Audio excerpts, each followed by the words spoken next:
Boundaries teach people how to treat you. The place that I've come to is, no, the boundary had to be hard and it had to be awful, because otherwise you were going to keep letting this person treat you the way they've been treating you. And you don't put up with that shit from anybody.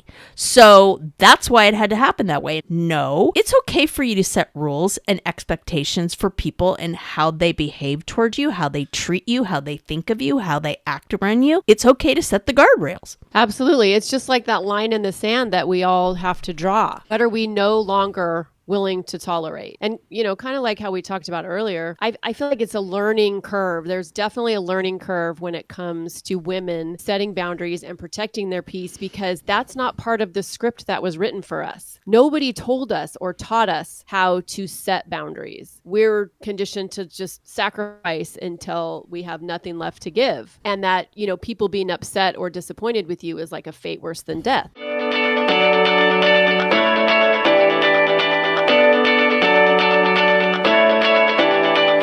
Welcome to Drinks with the Girls. Conversations for women over 40 around connection, change, and the power of female friendship. Living well with stories to tell. I'm Karen, and this is Lisa. We are moms and solopreneurs stepping into our own, diving into real conversations about things that matter to women in midlife. We're here to spill the tea on everything that affects women in their 40s and beyond. Topics like loss and grief, changing relationships, launching kids, menopause, and reinventing ourselves in midlife. We are here to tackle it all. Connect with us through a blend of our lived experiences, our friendship, the memory of our moms, plus a collection of real stories, honest conversations, and engaging interviews that will make women over 40 feel seen and remind them that they're not alone on this journey called life. Let's go. Welcome back to Drinks with the Girls. Lisa, what are you sipping on tonight? Well, I have a story. I know you love my stories, listeners. Okay, so today it is freaking beautiful here in Oregon. I'm talking like 75, sunny, like gorgeous. And this rarely happens on spring break because it's spring break now. But I have to work. So I'm bitter, I'm acting immature, and I'm drinking something that I shouldn't. But I don't really care. So I went and got myself, and it was kind of a lot more epic than I really thought it would be, a beautiful fountain Diet Coke from McDonald's. Shout out to my friend Linda, who loves her a good fountain, specifically McDonald's recipe Diet Coke. Cheers, everybody, for that. So that's what I'm drinking. So tonight, we're diving into the power of no, boundaries, burnout, and protecting our freaking energy. Before we get to that, what are you drinking, Karen? Well, I am drinking a sparkling fruit drink made by Wild Wonder, and it's strawberry passion. And it's full of fruit juices, prebiotics, probiotics, but it's a little sweet for me, full transparency. Cheers, everybody. So let's just keep it real. Even at 56 years old, saying no still feels like we're going to get sent to the principal's office, right? And I've done a lot of work on learning how to say no, but I still feel that way sometimes. I thought you were going to say, and I have got sent to the principal's office plenty in my day. Well, I was a good girl. Only one time for kissing a boy in 5th grade. No, say it isn't true. Oh my God. But I mean, Yes. Seriously, right? Like someone is going to show up and arrest me for declining an invitation. But the struggle is real, especially for women. We're conditioned to be agreeable, accommodate, don't rock the boat, be the good girl. Yeah, and then we wake up one day in our 40s or our 50s thinking, why am I so freaking exhausted and resentful? And why have I been saying yes to things that I absolutely don't want to do? Because we're out here saying yes to everyone and everything except ourselves. Well, hear me now. That ends tonight. So let's get into it.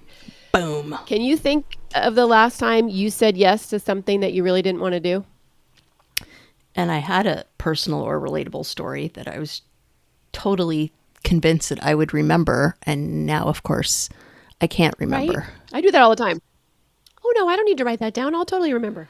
Well, I will say this. I am currently debating saying yes to something that I really don't want to do. So does that count? Sure. Okay. Well, long story short, things with my dad are not real fabulous right now. And his birthday's coming up. It's the same day as my husband's, and Easter is right after that. So I am currently debating going to brunch with him and my family and really not feeling very confident that it's going to go well. So I don't know. That's a tough one because I know for me, one of my definite things that like activate me is my dad.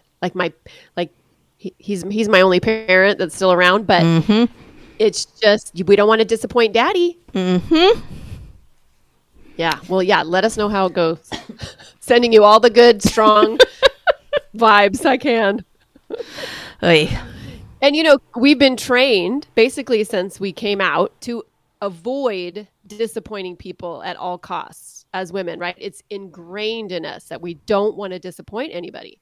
And actually, Harvard Business Review had a study in 2022 showing how women, especially in leadership roles, they get stuck doing quote unquote non-promotable work, taking notes, planning team birthdays, organizing the office parties, all the stuff that men don't get asked to do. I feel like I've told this story before on the podcast, but it just nails it, right? So back in the day, I think we've talked about this. I worked at Warner Brothers and I'm in this like conference room with all these like muckety mucks. And one of the guys spills a coffee. And myself and the other two vice presidents get up and are like mopping. And I'm just like a little peon at this point, right? Are mopping it up. And I'm looking around and the guys didn't even miss a beat. And I just thought, wow. Like it didn't even bother them, right? And here we are, these like two high-powered women executives and me, like the little peon going, oh yeah, we got to clean it up. It's like, come on, right? And that dynamic plays out at home too. We're the ones doing the emotional labor, remembering the appointments, buying the gifts, coordinating the vacations. It's invisible, but it's also constant. Totally. That buying the gifts thing is huge too, because oh my God. It's, you're not only your kids and, if you have a partner, your partner and your partner's parents and your and friends of your kids. And yeah, it's just endless. There's a book called The Dance of Anger. It's been out a while by Dr. Harriet Lerner. She talks about how women are socialized to prioritize harmony and relationships over our own needs. That good girl messaging runs deep. And when we finally start setting boundaries in midlife, because we get some sense, what do we get labeled as? A biatch every time. We're going to dive into that whole good girl thing shortly in a coming episode. So I kind of feel like this is part one of that. And then we're going to tie it all up with a nice, neat little bow. So don't forget about Dr. Harriet because she's coming back. And I think I told you guys, I've written a blog post on this called The Good Girl Myth. And it's some serious bullshit because so often we say yes out of guilt. And then we end up feeling resentful and pissed off at ourselves, at our loved ones. It's no way to live. Yeah, that inner conflict has a name. It's called cognitive dissonance. That's what happens when our actions don't match how we really feel. And it creates stress, anxiety, and even burnout. So if you've been doing that on repeat for 20 freaking years, no wonder you wake up one day in your 40s ready to just lose your shizzle. Right. And then you add in hormone fluctuations, right? And the mental load, and you're basically a ticking time bomb. So yeah, every time you say yes, when you mean no, you're literally just betraying yourself. And that needs to stop. No is not rude. No is not selfish. No is a full ass grown woman sentence. Yeah, I say this all the time in my community. No one is handing out awards at the end of our life for being the most exhausted, the most overworked, and the most self-sacrificing woman, right? So why are we all so hell-bent on trying to win this game? It's like we can't stop. You know what I mean? Like I really, for me to unhook myself when I get into that mode, like I literally have to visualize like unhooking, right? Like I'll go down this rabbit hole and then I'm like, what the hell am I doing? Like what? Right? It's like you look up and everybody's out of the room, and you're still going. And even though I know, right? Even though I know I do it, I still have to be like, okay, back away from the crack. Like just, and literally in my mind, I'm visualizing like unhooking something. And that's how powerful that messaging is. Let's talk a little bit about boundaries because I think people also misunderstand what they really are. They're saying no and they're setting boundaries, and those can be related, but sometimes they're different as well. Yeah, I definitely want to dive into that, but I want to back it up a second to what you were just talking about. And I want to make sure that you, Lisa, my beautiful co-host, know. Yes. And also our listeners that you know this as well, because I know there are those of you out there who feel the same way. That conditioning runs deep, like deep. And the first thing is even being aware of it. Like, we go through most of our lives not even really fucking aware of it, that we've had this script written for us and we didn't have any say, right? What is it? The first step is admitting you have a problem. Acknowledging you have a problem. Yeah. Yeah. The first step is acknowledging that there is a problem, right? So celebrating that for everybody, because we feel like we're doing something wrong when we're trying to prioritize ourselves or deprioritize everybody else. We feel like we're doing something wrong. So that's why it's so hard.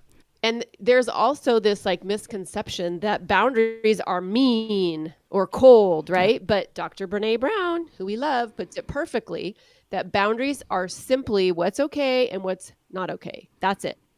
Yeah, I feel like, at least in my head, maybe listeners, you feel differently, but it's like when I'm in that situation, it's like this alarm bell goes off that's just like women and children first, except I'm not the women and children. Who am I to prioritize myself? It's that instinct is so just like, nope, it's all good, right? Like, I'm probably dating myself here, but that old commercial with the Rice Krispies, when she's like making the Rice Krispie treats, and the whole point is that they're so freaking easy. You don't have to go through baking and da-da-da.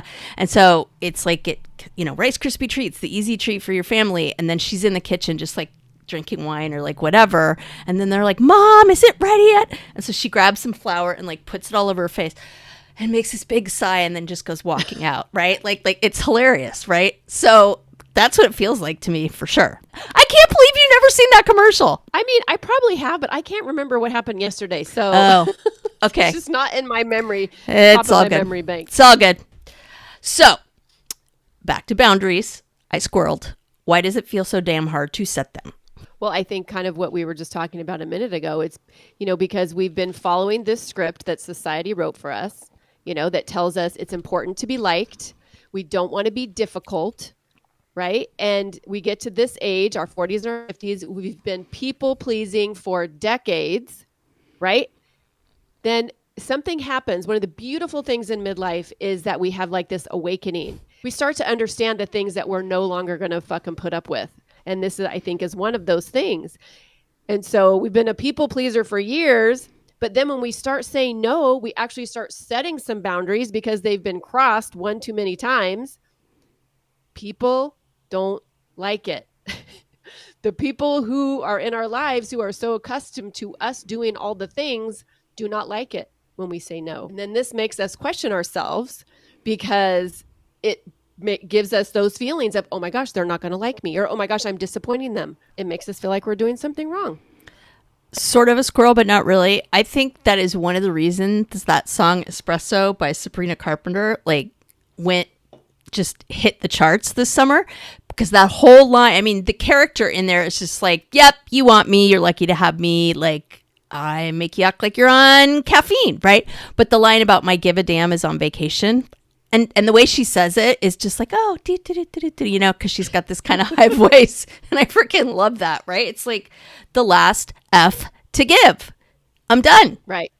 I think female artists right now are calling out some serious bullshit, and I'm here for it. Yeah. I listened to the new Selena Gomez song today, and I was like, oh my, okay, all right, you go, girl. I haven't heard that one yet. I was like, alrighty then. Hey there, I'm Lisa Corachella McDowell, your midlife Pacific Northwest princess, here to guide you in the art of next leveling your life. I'm passionate about women's health and wellness in midlife, especially for moms parenting kids with unique needs like I do. I truly believe we can learn, grow, advocate, and care for the planet while taking care of ourselves and our families. And I'd love to help you do the same.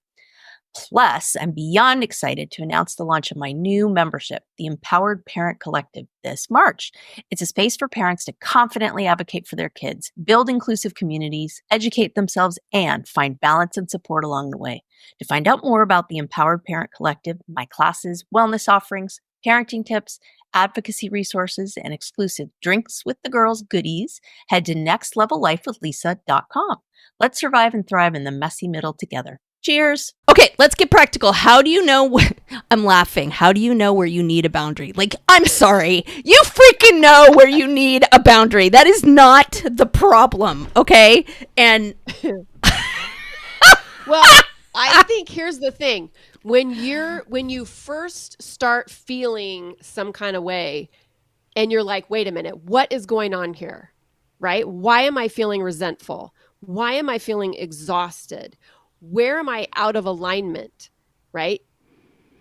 Those are the questions that we need to ask ourselves in order to figure out where we need a boundary, right? But we don't know until we know.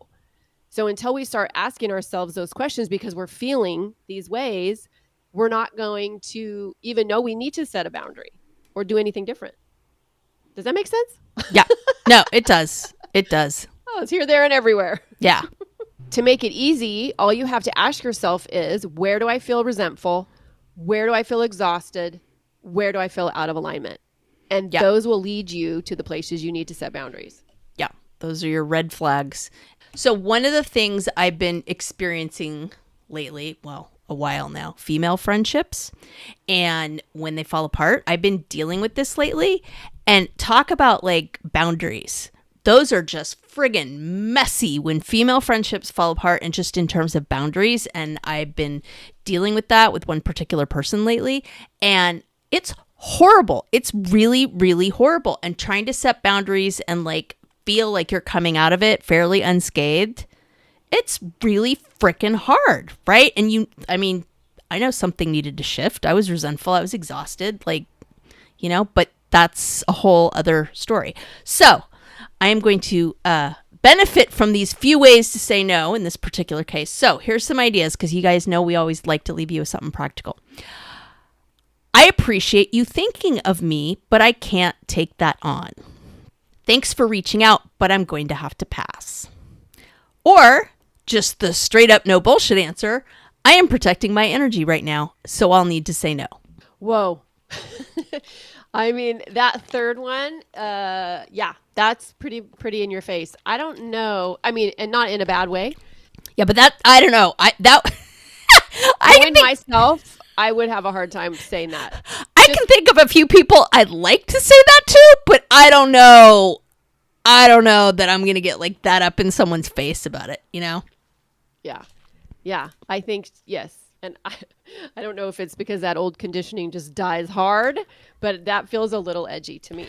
But again, still okay. I kind of feel like the vibration I get off that one for me is I don't owe them a reason why. I don't need to fucking tell them I'm protecting my energy from them. Like to me, it's too much of a vulnerable explanation. Like I'm feeling like I have to justify it. That's what I don't like about it, but. Yeah.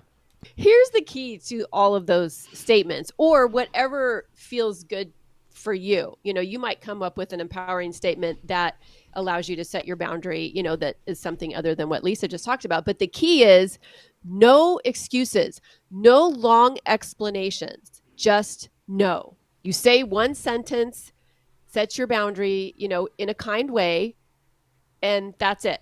Not like, oh, I'm so sorry, I have to do this. I have to pick up so-and-so.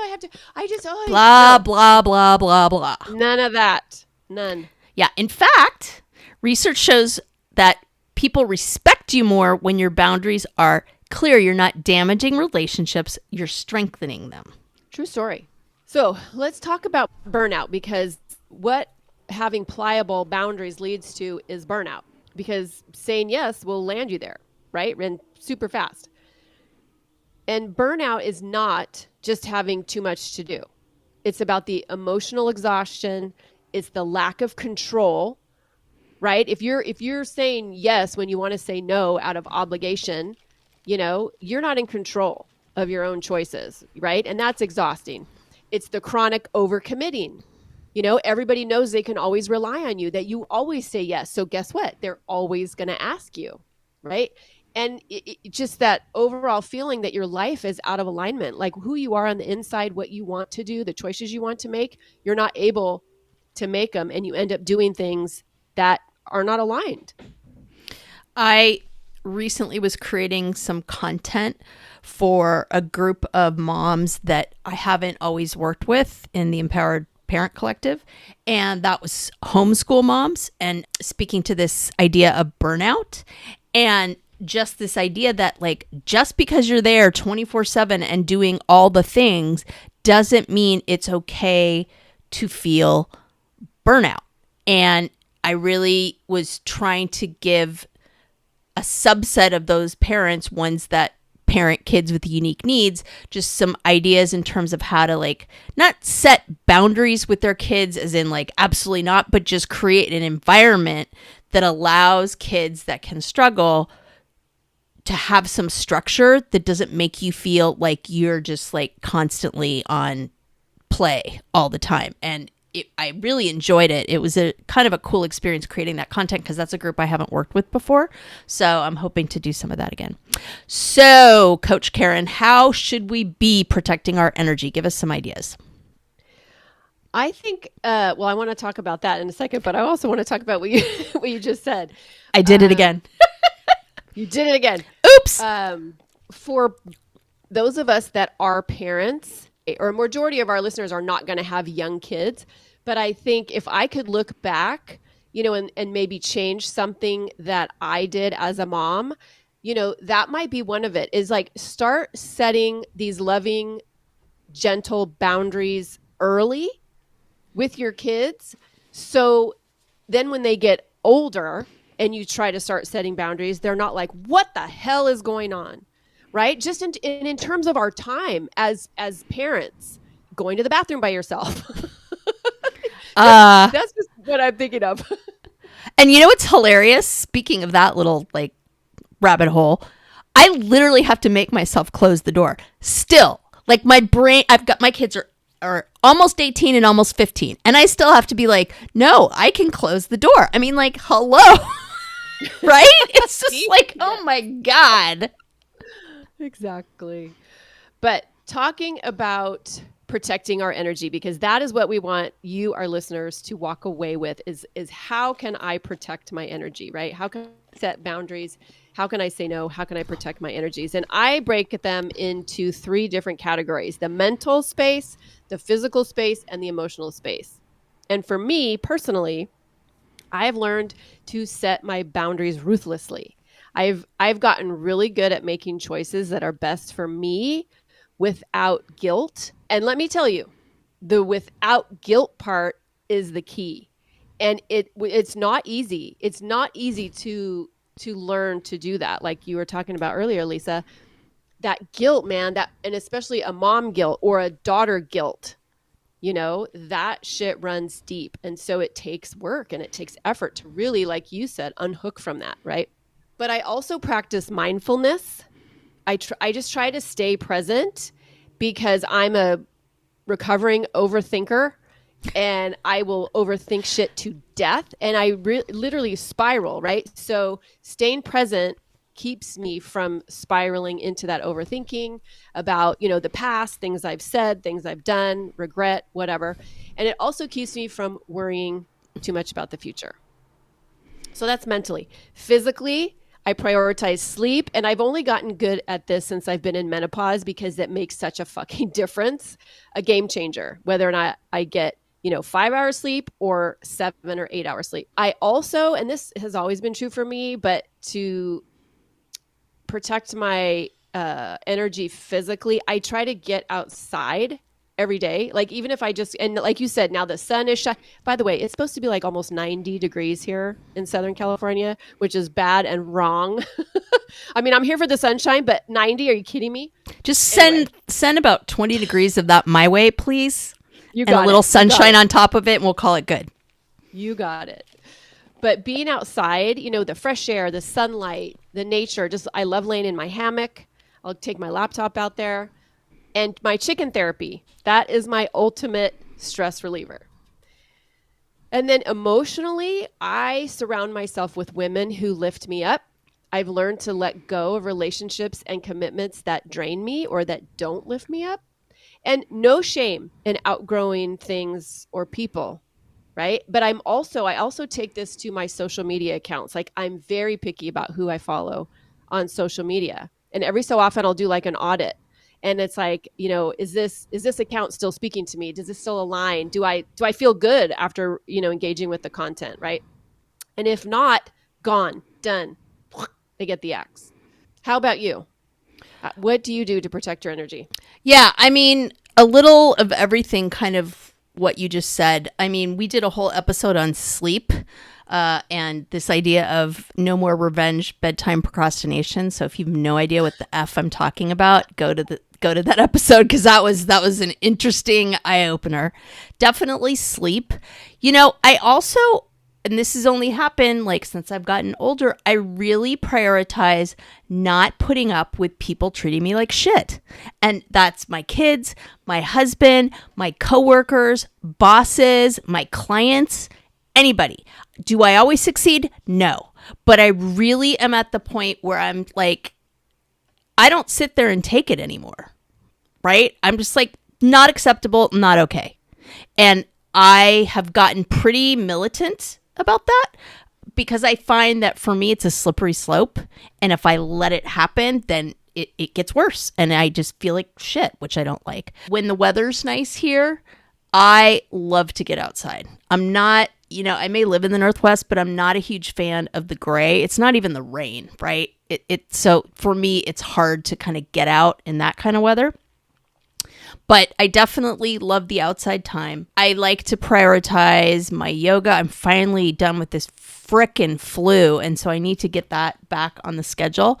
I do regular massages and me time stuff, like get my nails done. And so that to me is really, I think that's the big kind of, what I want to say, through line is prioritizing myself in very specific ways. Because if I don't do that, like I said before, it's just so easy for me to fall into that old pattern, right? But if I'm consciously prioritizing myself and doing things that do that, it makes me naturally able to protect myself, to say those boundaries, to say no.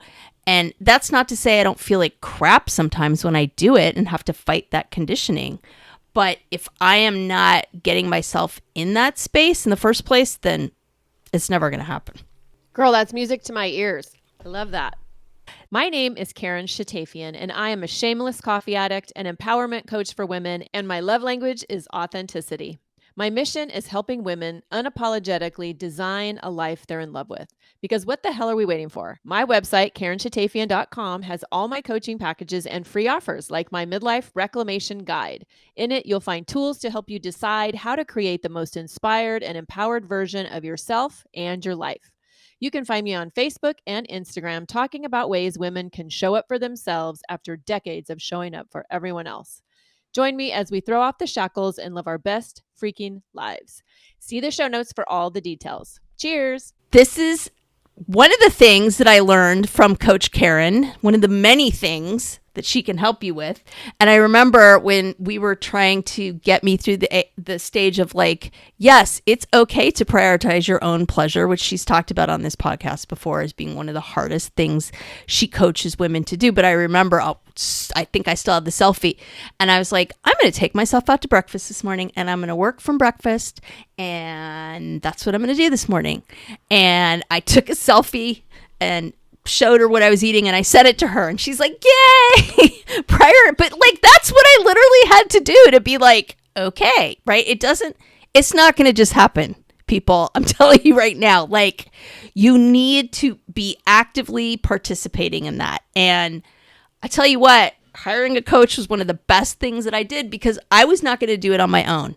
I just wasn't. And just that act of prioritizing myself and prioritizing hiring a coach was, I learned a lot from it, and it was a fantastic experience. But just deciding in the first place that I was worth that was a huge part of that. So anyways. That's beautiful. And I love that you say that, because it's true. And that is the first big step, is just deciding like, oh my gosh, I'm going to do this for myself. I am worthy. Right. And yeah, you are not alone. Like women will not, they need me to help them write a permission slip to prioritize themselves. And it's our conditioning. Literally. And then once I kind of explain it to women, they're like, oh, that's why I feel like crap. So prioritize yourself, listeners. You're going to feel like a fish out of water. You're not going to know what to do if you start to prioritize yourself because you're not used to it. You're going to feel like you're doing something wrong. And the people around you are going to give you pushback. You're going to be like, oh shit, I really am doing something wrong. Everybody's unhappy with me. Well, that's bullshit. So your mental energy. Here are some ideas to protect your mental energy. And of course, number one on my list is going to be journaling.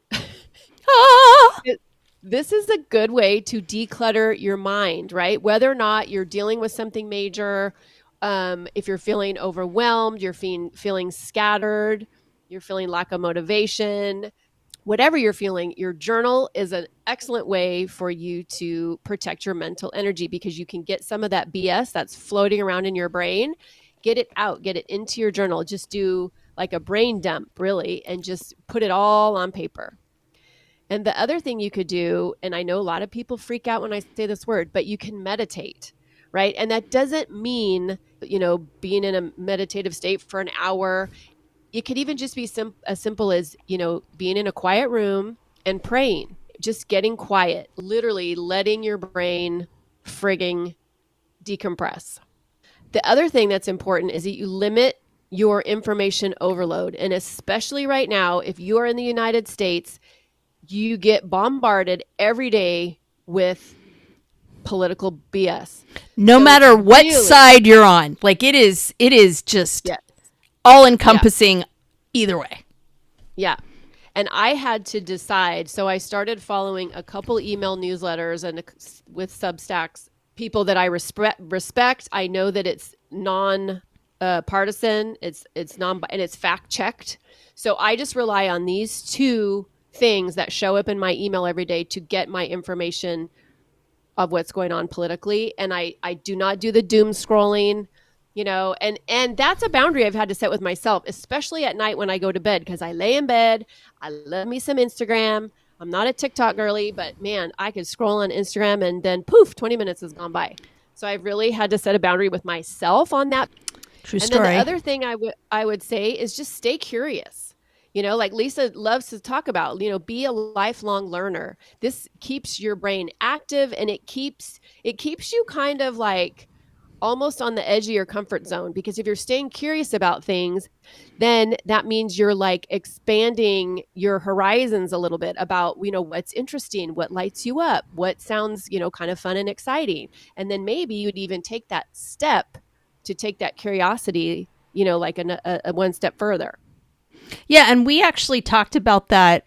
This is just all the episodes tonight, but when we did the Midlife Brain episode with Andrea Samadi, and she talks about in that episode the physiology of how the brain rewires itself when you're doing something new and when you're trying to dive in and do that. So give that a listen, because that was an amazing episode. I learned so much from her.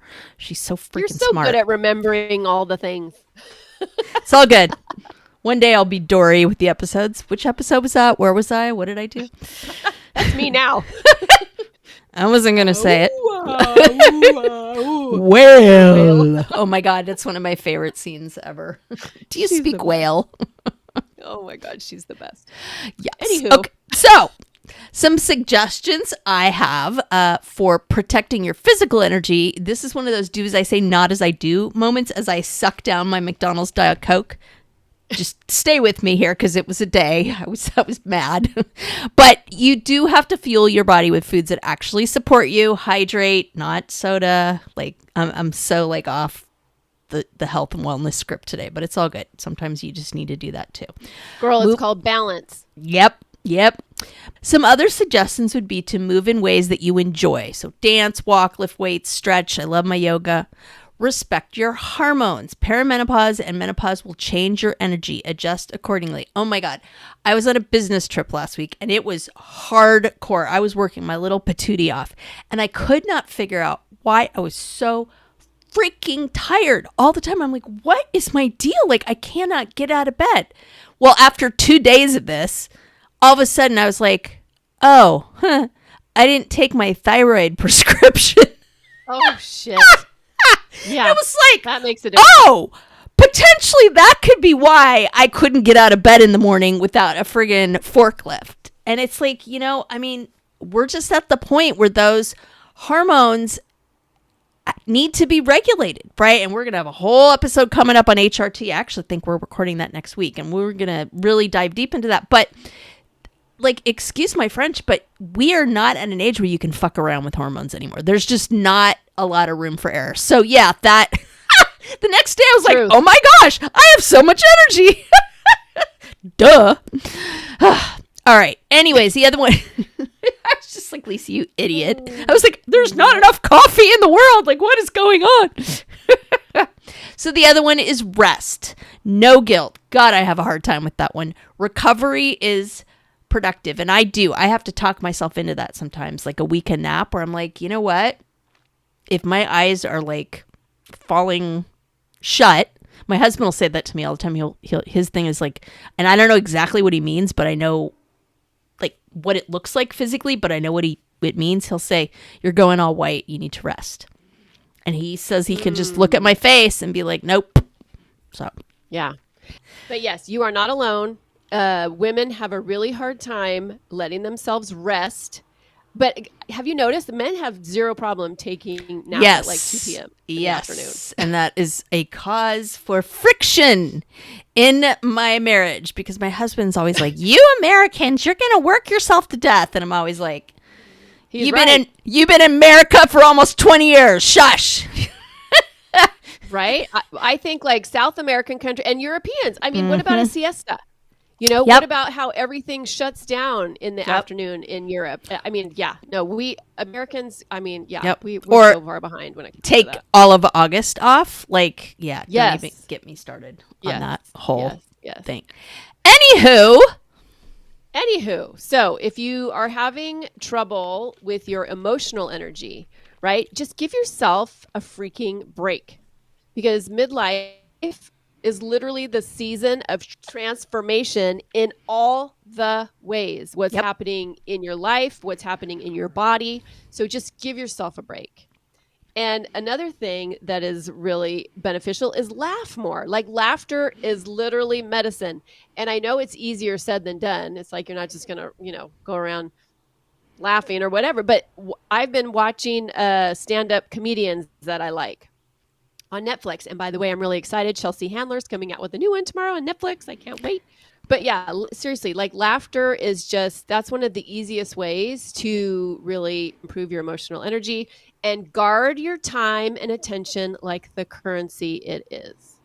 yeah, going back to the laughter thing, to me, there's just nothing that beats just laughing your ass off, uncontrollable, pee your pants, can't catch your breath, tears streaming down your face. It's like cleansing, Yeah. And who was I talking to? Oh, I was someone I work with the other day. And I was just talking about how like, I really try in my daily life to get people to laugh or smile or just bring some kind of lightness to it. Because to me, it's like, if I can just shift that energy for that person, like it's contagious. Like it gives back to me too. My son still, right? So a lot of you guys know that he's developmentally delayed and he still has those giggle fits that little kids get. And I will hear him just cracking himself up in the other room. And my husband and I just like love it. And we listen to it because it's just these fits of giggles and he's just so sweet, making himself crack up. And I love it. And it reminds me that we all need to be childlike in that way. Absolutely. Tony's like that. I live with a big child. Not so much like what Liam does, but he's like a big jokester. Like we're driving home today. We had to go visit my sister-in-law in the hospital actually. And he just says things. And they just come out and it just makes me laugh. And it just helps you to not take life so seriously. Yeah. Yeah. And we've talked about this before. Like, I just think you have to laugh with your partner or life is just, oh my goodness. Oh yeah. Okay, quick pause. Have we talked about the Pod Squad lately? Oh, the Pod Squad. You mean our email list /VIP lounge /digital wine club? Exactly. So listeners, if you're not on it yet, you're basically making life harder for yourself when it comes to podcasts. like trying to scroll for show notes while speed walking on a treadmill. Wait, what was that link again? Oh, no. Grab the side rails. Or pulling up that book we mentioned while you're in the Starbucks line and then realizing everybody else moved up 3 cars and now you're that woman. We've all been there. That's why we made the Pod Squad. You'll get new episode alerts every week with direct links. Easy to listen, easy to share. And show notes straight to your inbox. So when we drop a life-changing product, book, hot tip, or yummy new drink, you're not rummaging through your memory like a woman searching for her reading glasses when they're on top of her head. It's organized, it's helpful, it's for you, babes. So join the Pod Squad. The link is in the show notes. Just tap it. Snacks, sarcasm, solidarity. And obviously, fighting the patriarchy. We write at dawn. One of the things about boundaries that, I'm still learning is that boundaries teach people how to treat you. And just keeping it real for a minute, I am in a situation with a female friend where I am just having to let go of that friendship for various reasons. And we connected, then we had kind of a falling out. We kind of, quote, got back together again, and she has cut off contact rather suddenly. And I spent about 24 hours just like, what the heck just happened, and just feeling yucky and icky. And it's been maybe, 3 days maybe. And I am at the point now where I'm like, because I always try to find meaning out of things, even when they're shitty, right? And the place that I've come to is that had to be a hard boundary set by the universe, because otherwise I would have kept going back for more for whatever reason, right? And I'm not going to get into the nitty gritty of it. I'll save that for our female friendship episode. But that's what kind of the lightning flash was for me today. It's like, no, the boundary had to be hard and it had to be awful, because otherwise you were going to keep letting this person treat you the way they've been treating you. And you don't put up with that shit from anybody. So that's why it had to happen that way. And it was like, oh, okay, right? But I do think that we feel like with boundaries, like it's like, oh, I'm being difficult, or like it just becomes all about the other person. And it's like, no, it's okay for you to set rules and expectations for people and how they behave towards you, how they treat you, how they think of you, how they act around you. Like, that's okay. It's okay to set the guardrails. Absolutely. It's just like that line in the sand that we all have to draw, and it's like, what are we no longer willing to tolerate?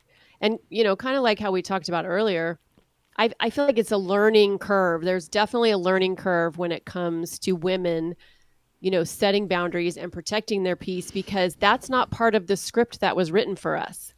Nobody told us or taught us how to set boundaries, right? In fact, the opposite. We're conditioned to just sacrifice until we have nothing left to give. And that, people being upset or disappointed with you is like a fate worse than death, right?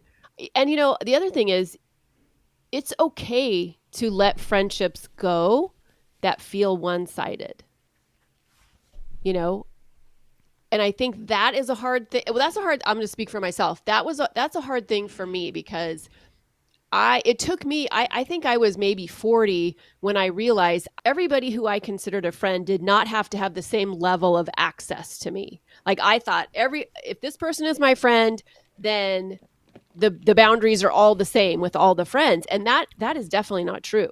Like, there are definitely women in my life that I'm an open book. They know everything, all the things, all the time, because they are the ones I trust with, that I feel safe with. I trust them with that, right? And not all of my friends do I feel that way about, right? And it took me a long time to figure that out. So I think that's why when we get to this age and we do start to recognize friendships that are out of alignment or that don't serve us or that are one-sided, letting go makes us feel like we're a biatch. Yeah. And I mean, like I said, I'm really looking forward to diving into this, but bringing it back to our moms, because we like to do that occasionally. I don't know about you. And like, I'm grateful that my mom had those friendships, right? That she and your mom were so close. We talk about this, right?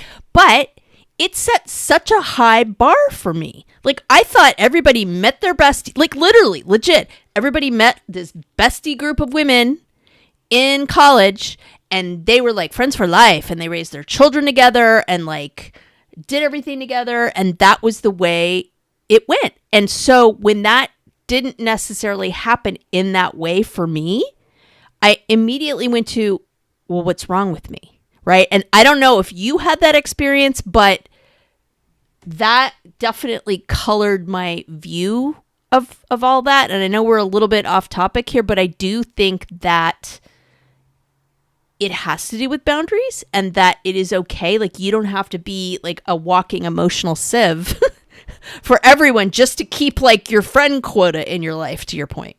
Yeah. I mean, I think I was incredibly blessed. I have two groups of female friends. One I met when I was in college. We were 18. And then one I met when I was a young mom.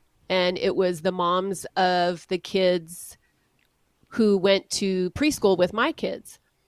And some have fallen away, like not everybody, but the core group in both of those groups are still strong. And I'm incredibly blessed in that way.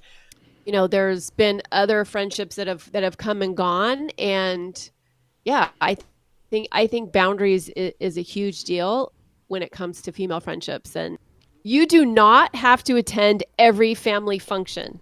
How about that for a boundary?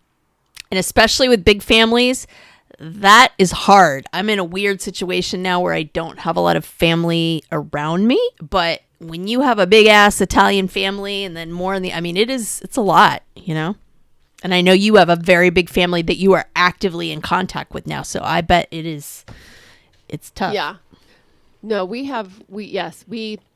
I do have a big family, and we've always been pretty good about respecting the fact that sometimes you just can't do it, whether it's what's going on, physically, emotionally, mentally, sometimes you just need a pass. And for the most part, everybody in my family is pretty gracious with that. So that helps. Well, and but not feeling like you have to do it out of guilt. Or obligation, which is hard too, because my dad, he's going to be 85. So I want to see him as much as possible. But sometimes I'm like, I'm tired. I don't have the emotional bandwidth. Yep. I'm just, so it's hard. It's a struggle. Yeah. Well, since I seem to be wanting to bring up every episode we've ever recorded in this episode, we talk about that on the holiday episode. And I still think your solve for the holiday, everybody's pulling you in different directions, is next level genius. And for those of you that didn't listen to that episode, Karen basically has a Thanksgiving for everybody the week before, so she doesn't have to share it with people, and then kind of divvies the other holidays out in different ways. But I'm like, oh my God, that is legit like genius, right? Because she gets everybody there in one place when she wants them, all to herself, and there's not this weirdness. And that has stuck with me. I think it's so smart. Well, and I think too, being divorced, it makes it easier for my kids. So that's how it originated, and of course, typical mom or typical woman, putting other needs, how can I make somebody else's life easier? Not necessarily mine, but that was the byproduct of it. Is it made my life better too? Yep. Yep. But yeah, sometimes we have to think outside the box. We don't have to just do everything the way that it's always been done. Yep. So Lisa, what are final thoughts of all the things we've talked about? Because we went on some tangents per usual, but what is one thing you really want our listeners to walk away with today? I really love, and maybe it's just because I'm in the season of this right now, but I love this idea that boundaries teach people how to treat you. I really feel that sets such a good tone, because people are always like, boundaries, you need to set boundaries. She doesn't have good boundaries, right? Like, it's so negative. And I love the way that frames it in a very proactive, taking care of yourself, but not being mean or nasty kind of way. And so I'm gonna sit with that one this week for sure. How about you? Love it. I think just that I want our listeners to really lean into prioritizing themselves, and whatever that looks like, however they need to protect their mental energy, their physical energy, their emotional energy, and I think a big way that we do that is by setting boundaries. But I want our listeners to understand what's at play and why it is so hard for us to set boundaries, right? It doesn't mean something's wrong with us. And it doesn't mean setting boundaries is wrong, by the way. It just feels weird because we're not used to it. Doesn't mean it's wrong. Yeah. So that, I think, is what I want listeners to walk away with. Stretching that muscle a little bit. So listeners, we always like to remind you that the best way you can be part of our posse is to leave us a review, subscribe, send the episode to a friend who needs to hear it. I just recently started including our show notes in our Pod Squad email that goes out every day. I have issues. Well, we all know that, but I have issues when I'm listening to podcasts and I have to dumpster dive to find the freaking show notes. It annoys the living crap out of me. And that is one thing that we're doing to make it super convenient for our listeners. So if you're not a member of the Pod Squad, please go ahead and subscribe so you can get the episode delivered every week and get the show notes. We rely on you to expand our network and grow. So please do us a favor and share.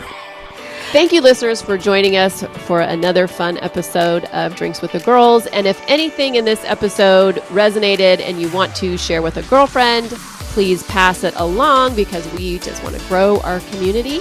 And we appreciate you being here, and we'll see you next time. Cheers. Cheers.